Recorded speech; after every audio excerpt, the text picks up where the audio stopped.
Stacy, and I'm here turning the tables on Eric Stewart. This is his chance to get interviewed, and I wanted to ask you some questions. Sure. And I wanted to start off with, what is Code Community and why did you start it? Well, Code Green Community is just a website. I really focused on creating a collaborative website where people can come together and share what they know, and share what they're doing in their own backyards and with their own little groups of people that they've been meeting. I really saw that as a Tampa Bay area, we were missing a way of connecting with one another. So I wanted to find a way to network everyone together and all of our ideas. And one of the things about Code Green Community, you say you support the transition movement. Can you explain that a little bit?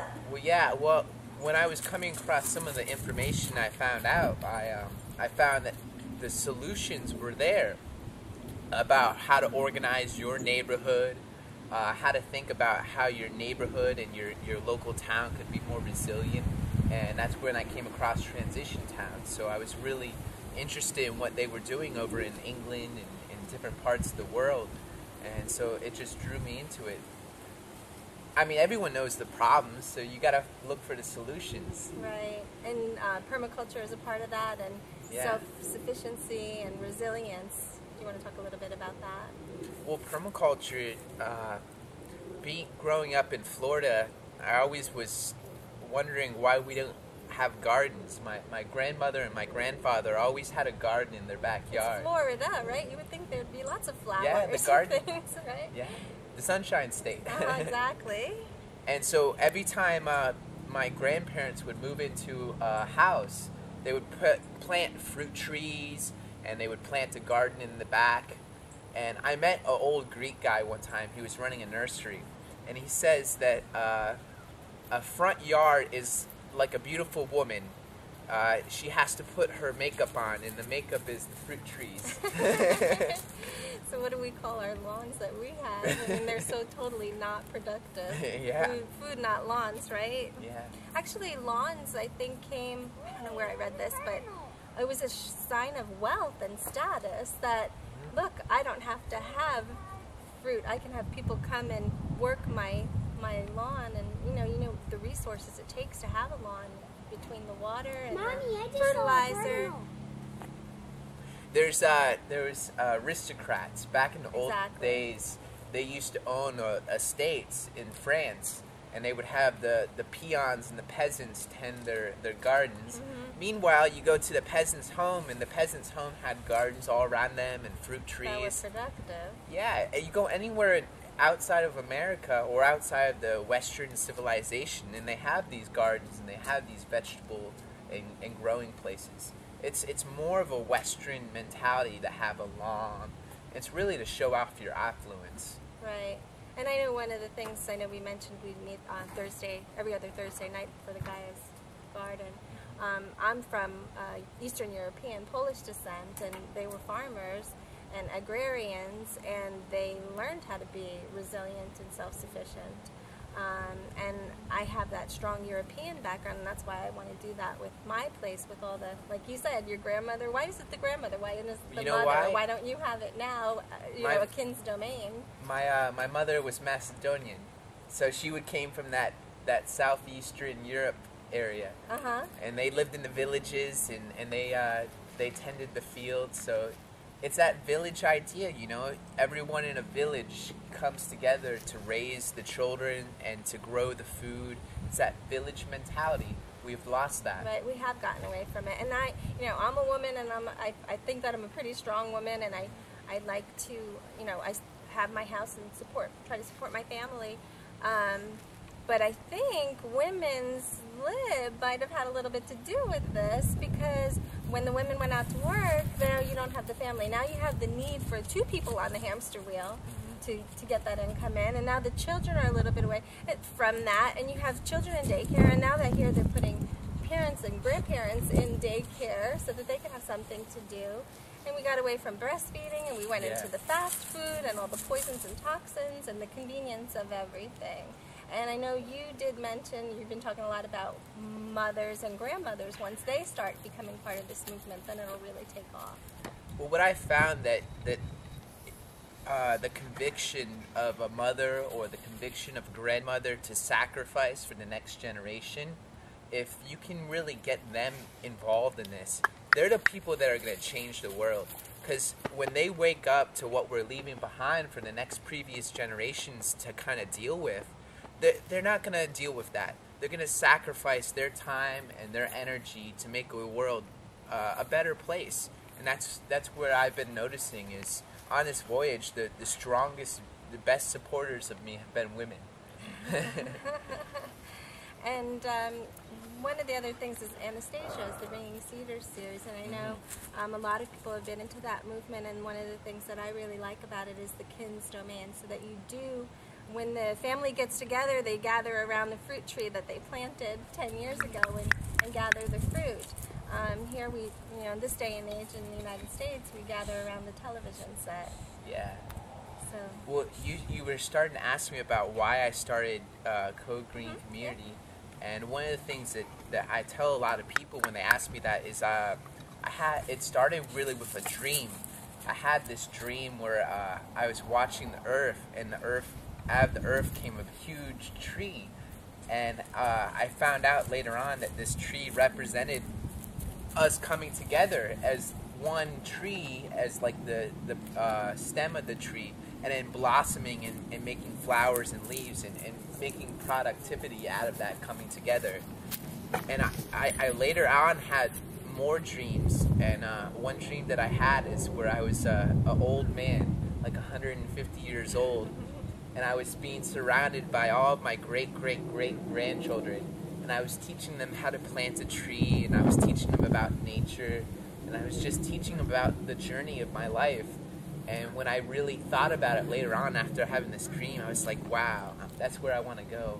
I want to have a land where I can leave behind to my future generations. Right, and we're all interconnected with the whole planet and the rest of the world and each other. And our future generations, it can't be all about me and what I need now to satisfy my needs. It's that whole 7 generation, whatever the sins of the father affect 7 generations down the line. So if the sins affect them, then the good things will affect them too, and that's our legacy that we want to leave behind. I mean, we're all inheriting this. We inherited this country, we inherited this land from our parents, and they worked hard to make the best that they could do, and we just have to do the same thing. We have to work hard to provide and sacrifice for the next generation. And we need to stop being greedy and so self-absorbed. Right, and we need to learn how to think to produce more, and I know it's come up in other videos of yours, but to stop dominating nature. We need to learn to work within nature and allow her to help us in whatever we endeavor to achieve. So let's, I wanted to switch a little bit to peak oil, because I know that we're in some pretty, economically hard times, and the economy's not doing real well, and there seems to be a lot of corporate greed and political greed, and I wanted to get your idea on that. Well, I think peak oil is something that we're going to hear more and more about, especially just with gasoline prices starting to rise. There were reports by the International Energy Agency that we peaked in conventional oil, which is the oil that's really easy to get to, and it's almost like a liquid. You can just put a drill in a hole and you can pop it out just by its own pressure. But well, all of that's been used up, so now we're stuck with the really hard to get oil, the tar sands, and the oil that's a mile down in the ocean that we have to invest a whole bunch of money. So anytime that you invest a whole bunch of money, you're going to have to sell that product at a higher cost. So it's going to change our economy, because our economy has been based on cheap gasoline prices. And what I see as witnessing what the oil markets are doing, they're trying to switch using the same paradigm of going to biofuels. They're going to genetically engineer bacteria and dominate them in small contained areas to produce biofuels, and they're going to keep us hooked onto gasoline and cheap gasoline. But in the net effect of it is they're going to be taking away from our food. So food prices are going to rise, and they're going to try and keep gas lower. It's going to be a mess. And what really, we don't need a top-down approach of peak oil. We need a bottom-up. We need to find 1,000 people in 1,000 backyards doing 1,000 different things. And by interconnecting and working together, we can have something organically grow out of that. Right, and I think one of the things too, when we're talking about oil and the cost of food, is that the food that you put on your table basically travels 1,500 miles, or from Guatemala or somewhere far where you don't know what they're putting on for fertilizer. And to me, the best, freshest food is stuff that, one, hasn't been touched by man all that much, and two, you can eat within season, in season and locally. And I think that's one of the things you're aspiring to do with Code Green, to keep it local, purchase local, keep the money local, grow and eat food locally. Well, it goes back to permaculture. I'm actually taking my permaculture design course, and I'm learning so much about how energy flows and how you have to really focus and be conscious of where does energy and matter flow, And so from a perspective is we have this totally unnatural system where energy and money flows from Saudi Arabia over here, and then we use it and we funnel our money over back there, and it's such a vast scale that it's unnatural, and it's unstable, it's unsustainable for a long period of time. And so what we really have to do is come back to reality. We have to focus on what is real, Is it real that we get our oil from Saudi Arabia just so that we can ship our salads 3,000 miles? Or is it more real that we grow our vegetables in our backyards, and we go back to that understanding? Mm-hmm. It's really a real issue, What's real? Mm-hmm. And along the same lines as, buying all of our stuff that we have. I mean, the whole concept of storage units, just to pay money to store stuff. I mean, my feng shui is off. If there's something under the bed that doesn't belong there, or if I haven't touched it in 6 months, it needs to go. And that's why I think if we recycle things and we keep things locally, if I have something that you could use and I'm not using it, well, hey, I might as well give it to you or barter it for something. And I think that's a really noble idea if we can bring that to Tampa Bay. So, which leads me to my next question is, what do you see happening in Tampa Bay? And I know you've been doing Code Green for at least 2 years now.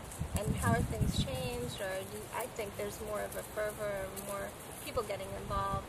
But what would you like to see happen here locally? Well, I mean, it's always good to have more people, but I've really been focusing. I really want to focus on the people that are already in our community and see how we best can get along and how we best can find our beneficial connections while we have them now. I mean, we're at a real blessed time. I mean, we have all the land, all the resources, all the money that we could possibly need to convert our economy from where it is to where it needs to be.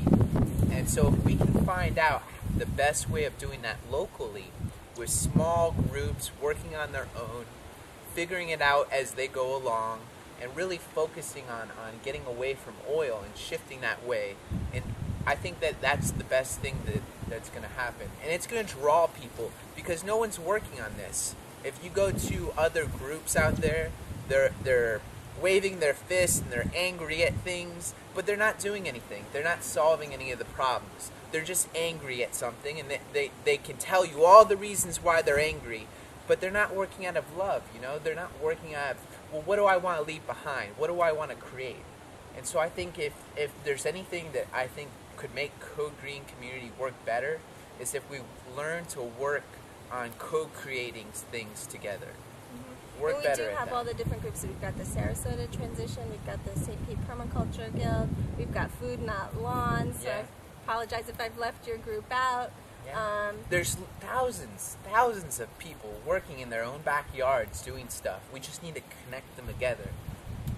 Right, and that's what I really like about Code Green. We have a great website there with a lot of people contributing.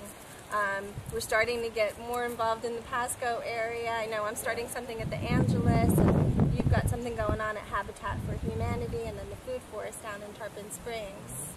And we have some good core people working that out with us. And that's another thing, is we got to make sure that we produce a yield out of this. I mean, if we're just going to meeting after meeting after meeting and nothing's coming out of it, then we're all just wasting our time and our gas.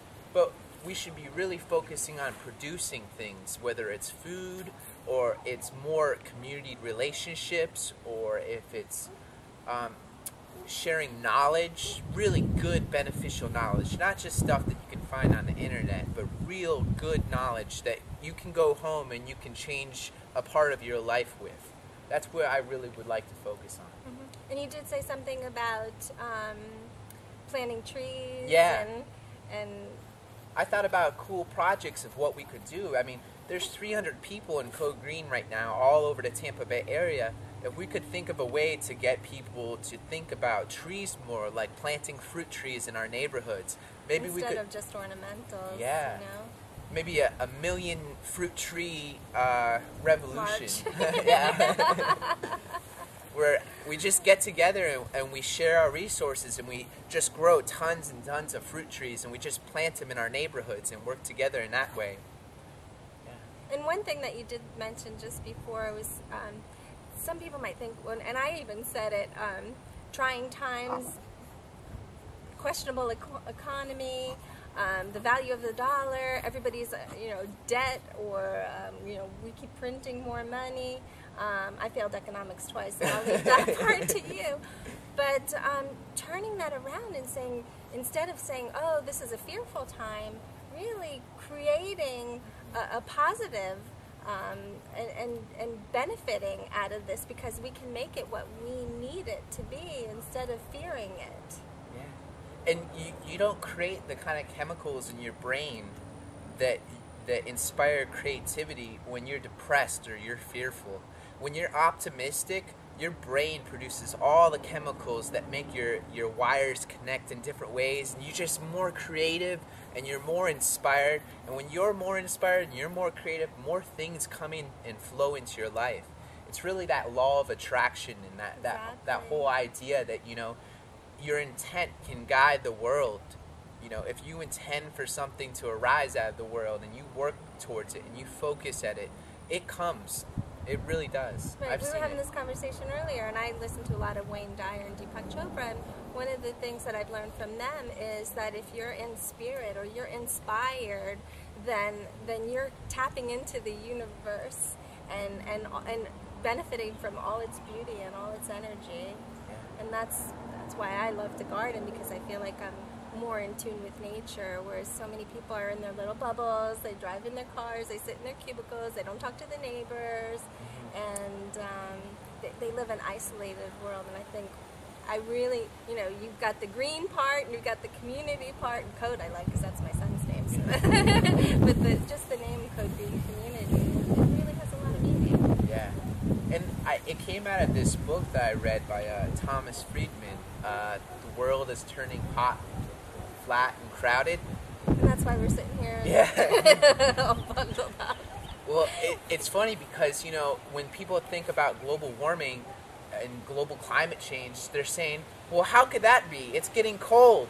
But what they don't understand is there's feedback mechanisms, We're seeing really cold temperatures here in Florida because maybe the water salinity up in Greenland, because of all of the ice melting into the ocean, is distributing it cold water differently, and so that it's transforming the Gulf Loop that we have that warms us. Desalinating it a little bit too. And there's so much going on. It's complexity, and there's really no way of understanding it wholly. There's no way that we can really comprehend what's going on. So I think what we really need to focus is just understand that there's a mystery to it, but also understand that there's something you can do about it. It's not just something in Greenland that's happening. It's happening in our backyards. Right, and that's the Gandhi motto that you live by. Be the change you seek in the world. Exactly, because if it starts here and then you can spread it from there. Yeah. People see you as an example. And that's one of the things I've noticed. There are a couple things about you, Eric, that I've noticed that I admire for being, half my age. But to found your passion at a young age, and then also your lack of fear. I mean, other people are talking about it, and then Eric's out there doing it. Or, you must be awake 24/7 because you post all this stuff to the website. He's got his Facebook thing going. And it's about everything. It's not just about gardening. It's not just about energy. I mean, you cover all the petals of the permaculture flower.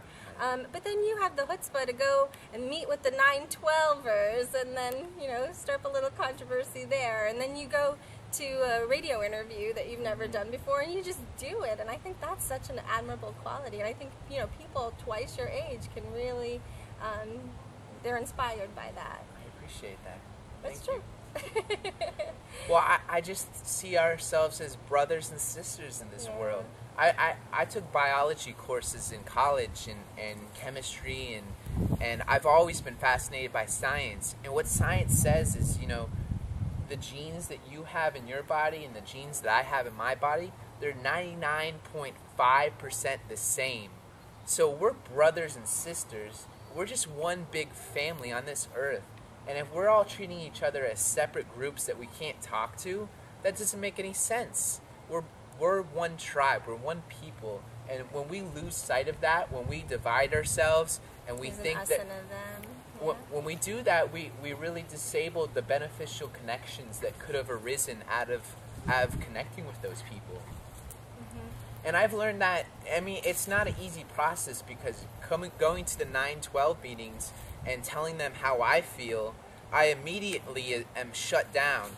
But I stay calm and I act out of love, not fear. And I really show them what I mean is the truth. Because I go out of my way to talk to people because I think that what is going to occur over the next 5 to 10 years, it's going to affect everyone's lives. It's not going to be the 912ers are going to be separate and they're going to have some utopia. We're going to have some utopia. This is not an apocalypse. This is not the end of the world. This is not some everything's going to fall apart. This is the facts. What is going on? What can we look at the problems and we can turn it around and find solutions out of those problems? And that's what I'm really focused on right now. Because I know all the problems. I could tell you left and right what's going to go down in the next 10 years. But I'm focused on the solutions. What can we do? And I think that's a good point, too. Because, again, going back to my history, my father they were actually slaves of the Nazis when they escaped from Poland. They were actually, my great-grandparents were murdered by the Ukrainians who came over to take their land. Because they were in an economic crisis, or they were in the midst of war. That was the way that they handled it.